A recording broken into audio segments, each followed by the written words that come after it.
Hello and welcome back to HEMA Fight Breakdowns. Today I'm going to be breaking down a fight I had at Ascalon now 2 months ago, and I'm going to break it down because I want to showcase how I deal with someone who fights with a point forward thrust centric style, which coincidentally is a style that I utilize. I already made a video about what happens when I fence someone who fights very similarly to me, but I wanted to make this video particularly because I think that my opponent here does something very similar to what I do, but doesn't necessarily do the right kinds of follow-ups to the strong initial thrust-centric actions that they like to do. So with that, let's look at the exchanges. So for this first exchange, we see my opponent step forward in their long point where they are going to stay for the majority of this fight. But one thing I want to point out right off the bat is the foot positioning that my opponent is in. Now, I'm no stranger to linear footwork. I think it's a little bit overhyped and overly reviled.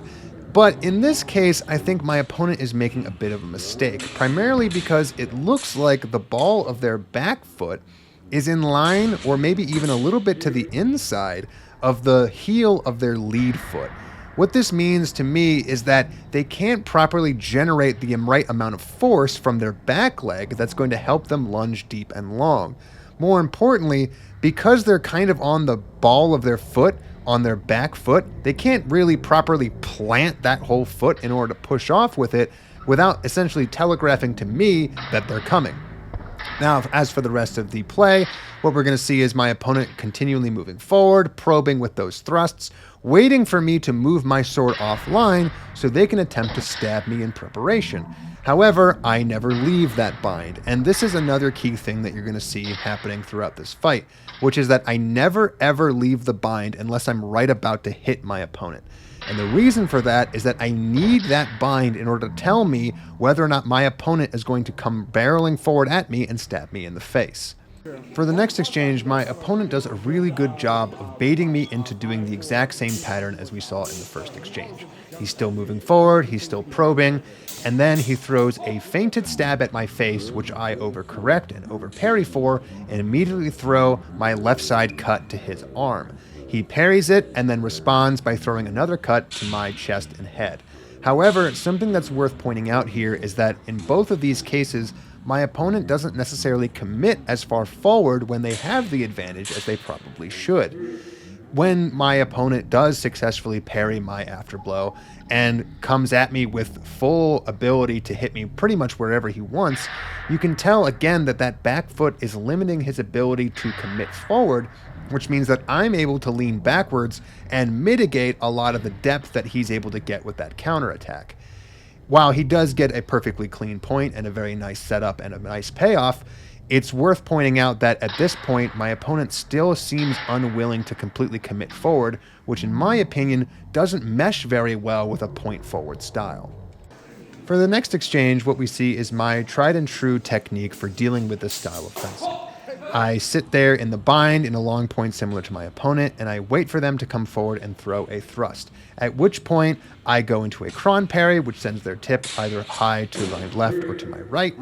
and then I disengage from the bind and throw a Zwerchhau, either to their head or their body, depending on how high their hands happen to be at the time. The reason I'm talking about this is because despite the fact that I've shown this technique multiple times, it's one of my favorites, what I think this showcases very well is why it can work so well and why in particular my opponent could be committing a little bit further forward in order to counteract my common response. And so if you look at this technique, what you see is that as my opponent comes forward with a thrust, they didn't commit far enough forward to the point where they would have really thrusted past or through me. Now, normally this would be beneficial. It's often hard to throw a thrust very, very deep without getting overcommitted and ending up in a grapple. But in this particular case, I believe that situation would have been far more good than the one that my opponent ended up in.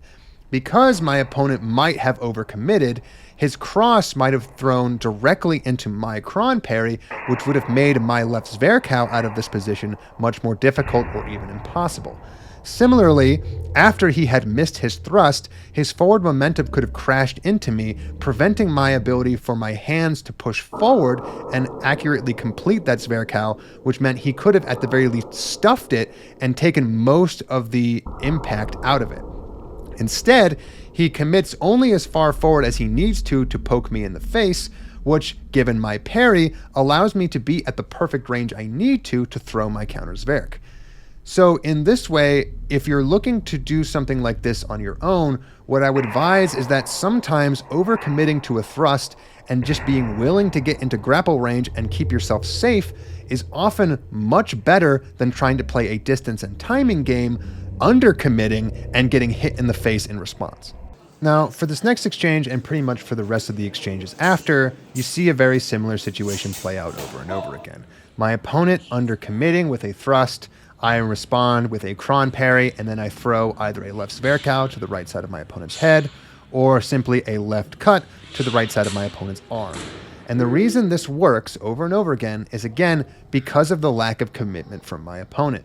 But something else to point out here is that the reason this distance and timing game can work isn't just because my opponent won't actually commit forward and try to stab me in the face, but also because of the particular way that they're holding their long point. If you look carefully, what you'll see is that my opponent's arms are both extended, but they're not fully extended. And more importantly, their elbows are flared out because both of their thumbs are sitting on top of the blade. This is a very common way for people to hold a long point, but it has some problems. It seems very beneficial to hold the sword in this way because the crossguard will go out horizontally to the left and right, protecting your hands. But because both the elbows are flared out and the thumbs are on top, the forearms are exposed. What that means is that even when you extend your arms to try to stab somebody, you will be protected by that crossguard. But if you don't extend far enough, especially to the level of your shoulder, what that means is that as you extend forward, and especially as you pull back after you've made your thrust, you're going to pull yourself back into a position where your elbows are going to once again flare out and become targets. What this means is that every time my opponent comes forward and throws one of these thrusts, regardless of whether or not they're committed, I am able to parry them and then throw an immediate afterblow to my opponent's hands and forearms, knowing that they're going to be there because he's going to return to the starting position that he started at.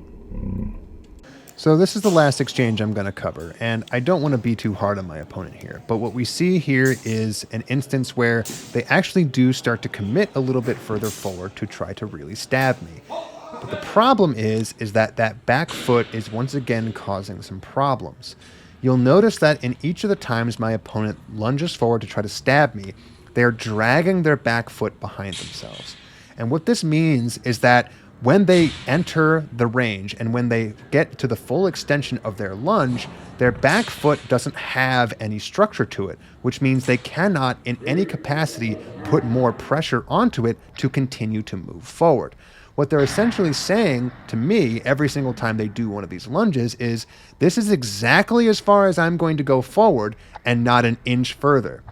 And the problem is that if you want to have a good thrust game, one of the most important things you have to be able to do is understand when you have missed your thrust wide and too deep, and when you have missed your thrust too shallow. When you missed your thrust too shallow, one of the best things that you can do is to replant your back foot, take another passing step, and continue to drive that thrust forward. Many people will throw kind of tagging parries when they're trying to parry a thrust, and as a result, not be in a good structured position in order to continue to put that pressure on your blade as you continue to move forward, resulting in a situation where you came forward with a thrust, they tap parried your blade, got it offline and stayed safe, but then as they pulled back in order to throw their follow-up cut, you continued to walk forward and buried it in their chest anyway. If you don't miss past your opponent, you always have the option of continuing to move forward and continuing to threaten with that tip. That is one of the most fundamental principles of a thrust-centric style. And as you can see, based on my opponent's footwork, he is putting himself in a position where he is unable to continue to move forward, and as such, I am able to throw a rather crappy tap-style parry and just throw a cut directly back at my opponent without any risk or fear of getting stabbed anyway. So to sum this all up, if you're the kind of person who likes to fight by keeping your point forward and throwing a lot of thrusts, like I do, two important things to take away from this is that you want to make sure that your back foot is always in a position to either explode forward and throw a very deep committed thrust, or that it's in a position where even after you have already missed a thrust, it continue to take another step forward and bury that thrust into its intended target. If you are unwilling to commit far forward or unwilling to continue your commitment forward, you're going to find that a lot of your thrusts are not threatening to your opponent, and they are simply going to throw very bad parries at them and tap you in the hands or the head. But if you'd like to see more breakdowns like this, feel free to subscribe or leave a comment, and I'll see you next week.